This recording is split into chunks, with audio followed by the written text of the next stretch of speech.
끝을 알 수 없는 우주 속에 점 하나만도 못한 자리에 생명이 가득한 별 하나가 있다는 사실만으로도 우리는 경이로움을 경험할 수 있습니다. 대자연 앞에서 경이로움, 신비, 아름다움을 경험한 사람은 그 순간 일상에서 가지고 있던 근심과 걱정을 잊어버리게 됩니다. 그 어떤 문제도 자신의 존재를 깨닫게 하는 압도적인 상황보다 클 수는 없기 때문입니다.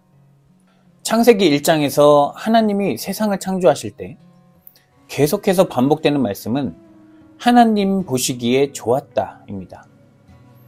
하나님을 아는 사람은 하나님이 보시기에 이 세상이 왜 좋았는지 알게 됩니다.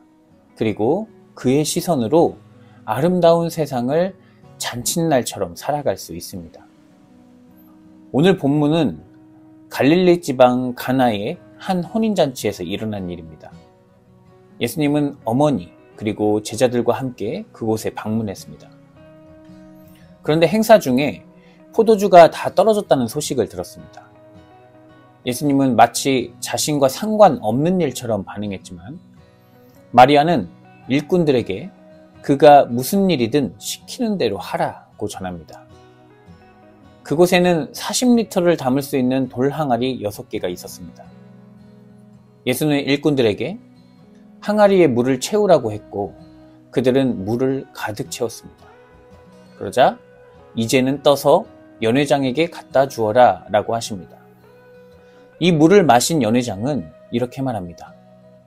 사람마다 먼저 좋은 포도주를 내고 취한 후에 낮은 것을 내거늘 그대는 지금까지 좋은 포도주를 두었도다. 하나님을 모르는 인간이 하나님과 하나 되는 순간을 비유로 설명할 때 성경 기자들은 결혼식을 종종 사용합니다. 이사야는 마치 청년이 처녀와 결혼함 같이 내 아들들이 너를 취하겠고 신랑이 신부를 기뻐함 같이 내 하나님이 너를 기뻐하시리라 라고 했고 호세아는 그날에 네가 나를 내 남편이라 부를 것이라고 합니다. 사람의 법칙이 절대적으로 지배하는 세상을 예수님은 사탄, 어둠, 지옥으로 설명하곤 하셨습니다. 이런 세상에서 하나님과 하나이셨던 예수님은 하나님과 함께 빛을 비추시며 천국 잔치로서의 삶을 사셨습니다. 예수님의 가르침에도 잔치가 등장합니다. 돌아온 탕자의 아버지는 아들을 위해 잔치를 열었고 잃어버린 양과 드라크마를 찾은 이들도 그 기쁨으로 잔치를 즐겼습니다. 예수는 그 가르침대로 하나님 나라의 잔치에 어울리는 사람들과 함께 하셨습니다. 자기가 죄인임을 통감하고 회개하며 하나님과 함께하기 원하는 자들은 누구든지 잔치에 초대해 함께 먹고 마셨습니다. 예수를 통해 하나님을 본 자들도 기쁨의 잔치를 열었습니다. 바울과 실라는 감옥에서도 찬양했고 계시록을 쓴 요한도 어린 양의 혼인잔치에 청함을 받은 자들은 복이 있도다 라고 말했습니다. 우리가 살아가는 세상은 삶을 잔치로 받아들이지 못합니다. 물질 만능 시대에 물질이 많은 것이 곧 잔치고 많은 물질은 극소수만이 가질 수 있으니 그 자리에 이르기 전까지 삶은 모두 저주로 여깁니다. 그러면 높은 곳에 있는 소수의 운 좋은 사람들을 신처럼 여기고 부러워하며 자기 삶을 비관하게 됩니다. 서로를 높이 올라갈 발판으로만 여기니 사회엔 신뢰가 사라지고 일상은 지옥이 됩니다. 유대인들이 살아가던 세상도 그랬습니다. 정치는 완전히 사라졌고 경제도 무너졌습니다. 대다수 백성은 일용할 양식도 구하기 어려운 지경에 놓였습니다. 종교 지도자들은 높임받기만 좋아하고 성전은 장사꾼들로 가득했습니다. 정치, 경제, 사회, 종교 모든 것이 불안한 지옥이었으나 다른 방법이 없기에 백성들은 따라갈 수밖에 없었습니다.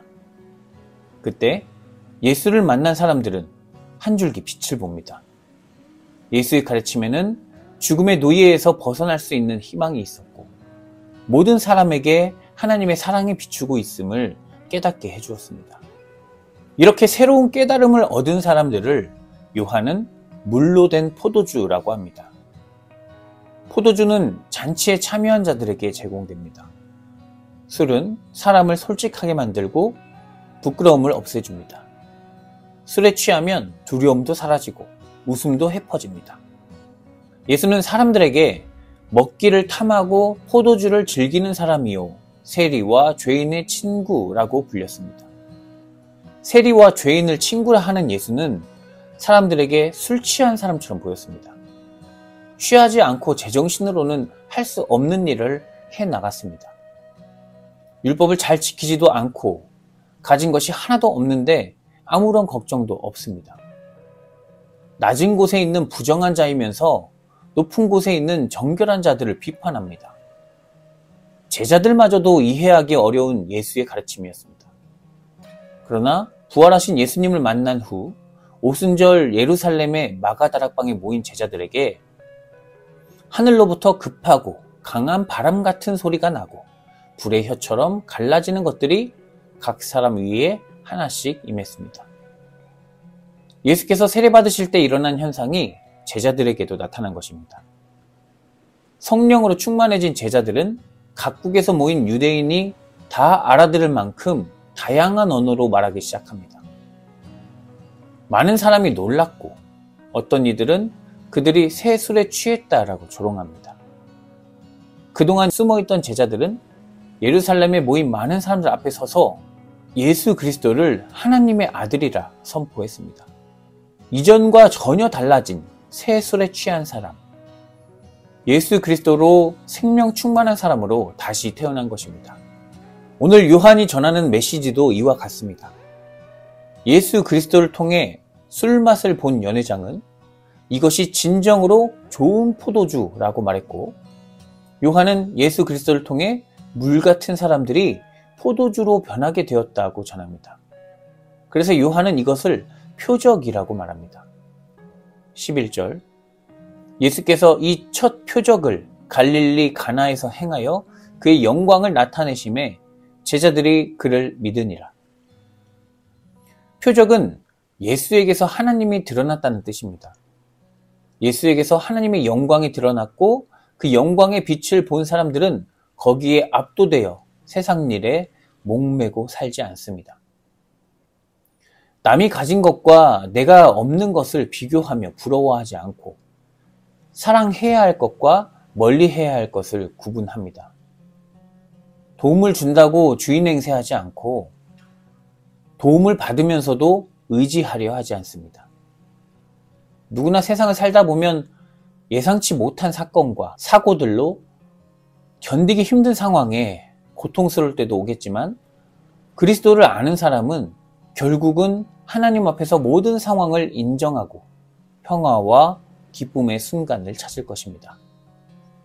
예수 그리스도를 만나 성령으로 포도주가 된 바울은 고린도 교회에 보낸 편지에서 성령을 힘입지 않고서는 아무도 예수님은 주님이시다 하고 말할 수 없습니다 라고 합니다. 바울도 무리였고 고린도 교인도 무리였습니다. 그때 바울은 율법에 끌려다닌 자였고 고린도 교인들은 이방인으로 우상에 끌려다녔습니다.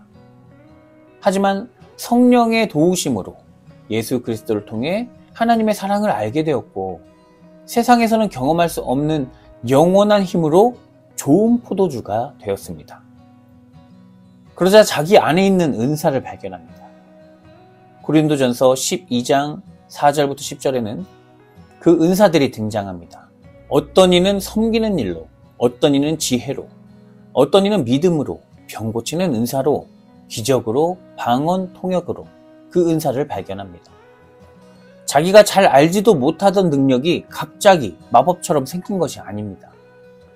은사를 발견한다는 건 세속적인 기준, 세상이 정해준 길을 따라 재능도 없고 재미도 못 느끼지만 어쩔 수 없이 따라가던 사람들이 자기 자신에게 주신 하나님의 특별한 능력을 찾아서 참된 기쁨을 느끼는 일을 하기 시작했다는 뜻입니다. 그랬더니 살아있음을 느끼기 시작했고 기쁨으로 하는 일에서 더 크고 놀라운 능력이 돋보이기 시작한 것입니다. 하나님이 보시기에 좋았더라고 생각하는 사람의 모습. 부끄러움을 모르던 에덴에서의 삶은 삶 자체가 축제였습니다. 세속적 욕망에 사로잡혀 하나님을 잃어버린 사람이 하나님을 바라보고 세상이 주는 두려움을 잊을 때 기쁨의 잔치가 열리며 성령이 주신 은사를 발견하고 삶 자체를 기쁨으로 받아들이게 됩니다. 사랑하는 성도 여러분, 나사로와 마르다, 마리아가 살던 동네 베다니는 슬픔과 고통의 의미를 가지고 있습니다. 그만큼 저주받은 땅으로 여겨지던 베다니에도 예수님이 오시면 기쁨과 생명의 잔치가 열렸습니다. 사람들이 모이고 잔치가 열리며 죽은 나사로가 살아났습니다. 물을 포도주로 바꾸시는 예수 그리스도의 기적이 우리 삶에 늘 펼쳐지고 있습니다. 어두운 곳에서 방황하는 자들이 우리를 보며 좋은 포도주를 두었구나 하며 감동하는 삶을 살아가기를 바라고 예수 그리스도 안에 있는 삶의 참된 기쁨을 누리는 거룩한 자녀가 되기를 간절히 기원합니다. 물이 포도주로 변했듯 세상의 종이 하나님의 자녀가 되는 기적은 예수 그리스도 성령의 능력으로만 가능하다는 것을 우리는 믿습니다. 우리를 사랑하셔서 아들을 주신 하나님의 큰 선물을 받아 거룩하고 기쁨이 넘치는 사람, 거룩하고 사랑받는 하나님의 자녀가 되도록 우리를 인도하여 주시옵소서. 예수 그리스도의 이름으로 기도드립니다. 아멘.